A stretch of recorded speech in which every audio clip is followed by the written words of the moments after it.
a Netflix orgulhosamente apresenta Arrascaeta, o Maestro, uma vida dedicada ao silêncio e à glória. Bem-vindos à história de um dos maiores ídolos do futebol sul-americano.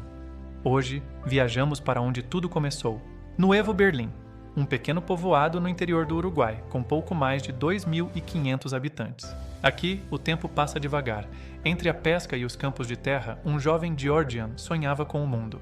Seu pai, Alfredo, tinha um método especial. Pagava 5 pesos por cada gol que o filho marcava. Barato demais? Isso forjou um artilheiro letal. Cada chute era uma promessa de glória. E talvez um doce na padaria da esquina. No Pescadores Unidos e no Clube Anglo, o talento era impossível de ignorar. Ele era grande demais para Nuevo Berlim. Mas crescer exige sacrifício. Aos 15 anos, Georgian teve que tomar a decisão mais difícil de sua vida. Deixar o conforto da família para encarar a selva de pedra em Montevidéu. Um jovem de 15 anos, sozinho. O Defensor Sporting abriu suas portas. Começava ali a fase de provação na base de um dos clubes mais tradicionais. A vida na pensão não era fácil. Saudades de casa, treinos exaustivos e a pressão constante para não falhar. Mas o maestro já mostrava sua técnica refinada. O que lhe faltava em corpo, ele compensava com visão de jogo. O defensor moldou não apenas o jogador, mas o homem. O menino tímido estava virando um pesadelo para defesas. E o momento chegou. Outubro de 2012. Aos 18 anos, a estreia profissional que o Uruguai esperava. Cada toque na bola era uma aula, passes precisos, finalizações de mestre. O apelido já começava a ecoar. Mas foi na Libertadores de 2014 que o continente inteiro parou para assistir ao fenômeno. Uma campanha histórica, o modesto Defensor Sporting chegava às semifinais guiado pelos pés de Arrascaeta. Ele não era mais uma promessa, era uma realidade que o mercado brasileiro já começava a cobiçar intensamente. Sua missão no Uruguai estava cumprida. Um novo desafio atravessaria a fronteira em busca de seu talento. O Brasil seria seu novo lar, uma terra de gigantes onde o talento uruguaio encontraria o palco perfeito. Mas ele nunca esqueceu de onde veio. Nuevo Berlim sempre estaria em seu coração, não importa quão longe ele fosse. Sua ética de trabalho foi o diferencial. Enquanto outros descansavam, o maestro refinava sua arte sob o sol. Gelo nas veias. Essa mentalidade vencedora foi forjada nas dificuldades da base e nos clássicos uruguaios. As faltas se tornaram sua assinatura. Um toque sutil, uma curva impossível e o goleiro apenas observando. Prêmio após prêmio, ele foi eleito o melhor do ano. Um talento que o mundo inteiro agora reconhece. E então, o telefone tocou. O Cruzeiro, de Minas Gerais, estava disposto a investir pesado no jovem camisa 10. Foi uma despedida emocionante. O defensor perdia sua joia, mas o mundo ganhava um ídolo internacional. O voo para Belo Horizonte não era apenas uma viagem física, era o início de uma lenda no futebol brasileiro. A camisa 10 sempre teve um peso sagrado. Para Georgian, era apenas um número que ele preenchia com magia. Seu estilo silencioso enganava os adversários. Ele não precisava gritar para ser o líder técnico em campo. Sua visão de jogo parecia de outro planeta. Ele enxergava espaços onde ninguém mais ousava olhar. Mesmo saindo cedo, ele deixou um legado. Hoje, cada criança uruguaia sonha em ser o próximo maestro. Milhões de euros envolvidos. Uma das maiores transferências da época para um jogador tão jovem. A expectativa em Belo Horizonte era gigantesca. Minas Gerais estava ansiosa para ver o uruguaio de perto. De Nuevo Berlim, a glória no Defensor. O primeiro passo de uma jornada que o levaria ao topo do continente. O maestro estava apenas começando. Sua batuta estava pronta para reger a maior orquestra do Brasil. No próximo episódio, a adaptação, os títulos e a idolatria em Minas Gerais. A história continua. Obrigado por nos acompanhar nesta primeira parte. Nos vemos em Belo Horizonte no próximo capítulo. Preparem-se para a consagração nacional. O azul celeste dará lugar ao azul estrelado. E o caminho que o levou a se tornar o maior estrangeiro da história do maior do Rio. Para a nação, ele é mais que um jogador. Ele é o maestro que nos conduz à glória. Até breve. Arrascaeta, o Maestro, uma série documental exclusiva, produzido por HeyGen. Siga nossas redes para mais histórias como esta. O futebol é nossa paixão. Agradecimentos especiais a todos os clubes que fizeram parte desta história magnífica. No final das contas, é tudo sobre o amor pelo jogo. Valeu, Maestro! Depois de conquistar o Uruguai, o maestro cruzou a fronteira. O destino? Minas Gerais. O palco? O gigante Mineirão. Janeiro de 2015. O Cruzeiro buscava um substituto para Everton Ribeiro. A aposta foi em um jovem tímido, mas com pés de ouro. A adaptação não foi imediata. O silêncio de Georgian foi confundido com insegurança por alguns, mas o campo não mente. Ele logo se tornou o cérebro do time. Em 2016, ele foi o artilheiro e o líder de assistências da Raposa. Mas o verdadeiro teste viria em 2017. A Copa do Brasil se tornou o objetivo maior, e ele não falhou. No Maracanã lotado, ele marcou o gol do empate que levou a decisão para casa. A mística do decisivo começava ali. Cruzeiro campeão. O primeiro grande título nacional de Arrascaeta no Brasil. O maestro já era o dono da Orquestra Mineira. 2018 seria o ano mais cinematográfico de sua carreira. Um bicampeonato inédito e uma saga impossível. Outubro. Arrascaeta estava no Japão defendendo a seleção uruguaia. A final da Copa do Brasil contra o Corinthians era em menos de 24 horas. O Cruzeiro montou uma operação de guerra. R$60 mil para cruzar o planeta a tempo. Seria possível? 25 horas no ar. Fisioterapia, sono controlado e alimentação regrada. Ele era o último a embarcar em Tóquio. Ele desembarcou em São Paulo faltando apenas 5 horas para o apito inicial. Exausto, mas com fome de glória. Mano Menezes o deixou no banco. Ele era o plano de emergência, e a emergência aconteceu com o jogo empatado, 22 minutos do segundo tempo. O maestro entra em campo, 18 mil quilômetros depois ele estava onde queria. O contra-ataque mortal. A bola parece flutuar nos pés de Raniel até encontrar o destino certo. O 10. Um toque de mestre. Por cima do gigante Cássio, o silêncio na arena e o grito de gol atravessando o oceano. Não era apenas um gol, era a prova de que o talento não tem limites geográficos. O bicampeonato estava selado.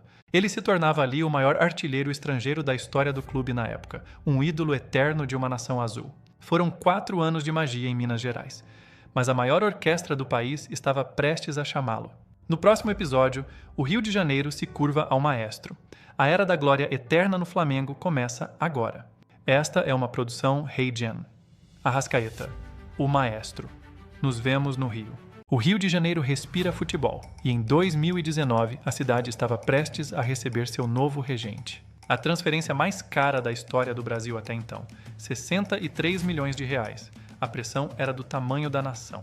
Mas Georgian responde no silêncio do trabalho. Ele sabia que o Maracanã não perdoa, mas também sabe consagrar seus ídolos. Com a chegada de Jorge Jesus, o Flamengo mudou de patamar. O Mister encontrou em Arrascaeta o cérebro perfeito para seu esquema. Ao lado de Everton Ribeiro, Bruno Henrique e Gabigol, ele formou um ataque avassalador, uma orquestra que tocava por música. 25 de agosto, Arena Castelão, o dia em que Arrascaeta parou o tempo com um movimento de gênio. O cruzamento veio alto, difícil. Para qualquer outro seria um domínio comum. Para ele, era um convite à eternidade. A bicicleta perfeita, plástica, técnica, impossível.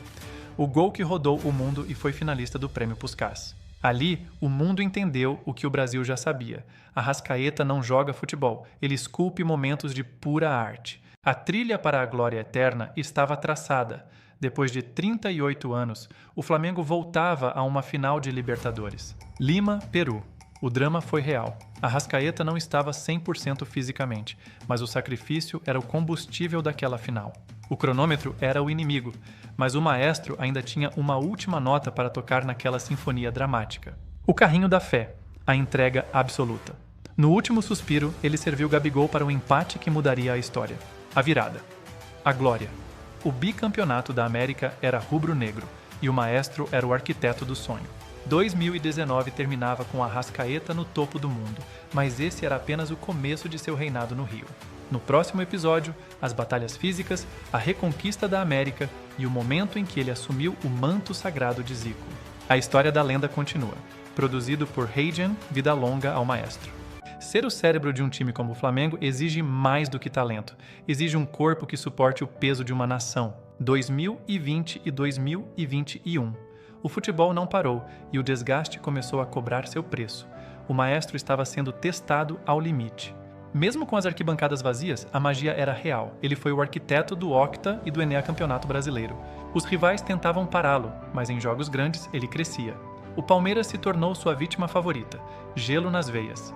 Mas por trás dos golaços havia uma batalha invisível. A pubalgia e as dores crônicas no joelho eram companheiras constantes. Fisioterapia antes do treino, fisioterapia depois do jogo. Muitos jogam pelo título, Arrascaeta jogava pelo sacrifício. Gestão de esforço. O maestro precisava ser preservado. Cada minuto em campo era calculado para que ele estivesse presente nas finais. Os números não mentem. Mesmo perdendo dezenas de jogos por lesão, ele continuava sendo o líder técnico indiscutível. Sua liderança não vem do grito, vem do exemplo. Ver o craque do time se sacrificando inspirava todo o elenco rubro-negro. Vencer a dor foi seu maior título nesses anos.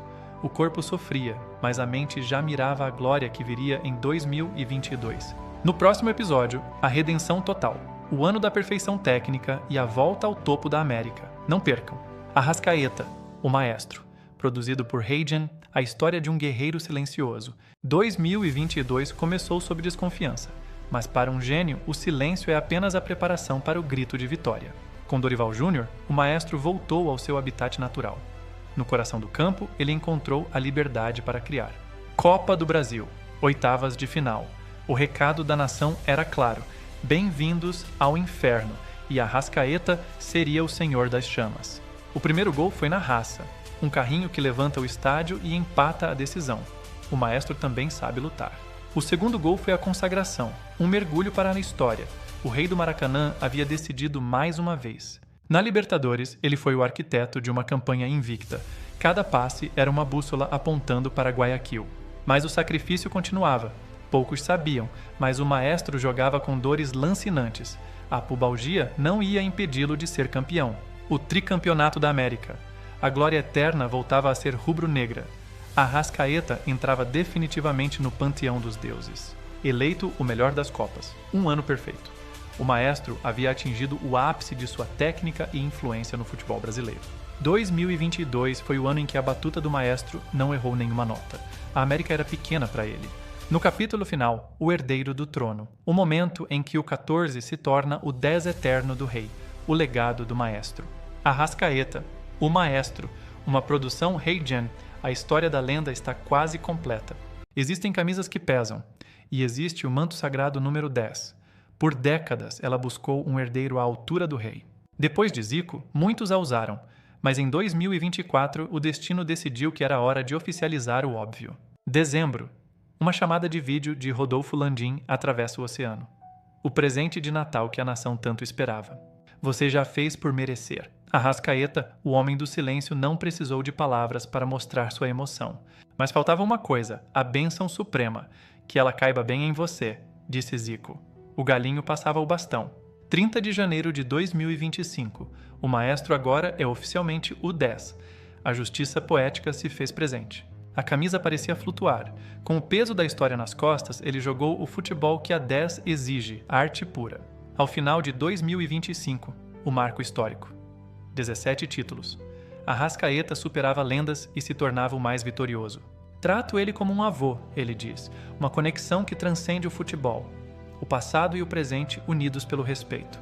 Para nós, ele não é apenas um estrangeiro, ele é o coração que bate no compasso do rio, o maestro da nação. Obrigado por escolher o nosso manto, por transformar o silêncio em sinfonia, por ser eterno. Esta é a história de um gênio, Georgian de Arrascaeta, o Maestro Eterno. Fim da jornada. Uma produção Heijan para a maior torcida do mundo. Obrigado, nação. Valeu, Maestro.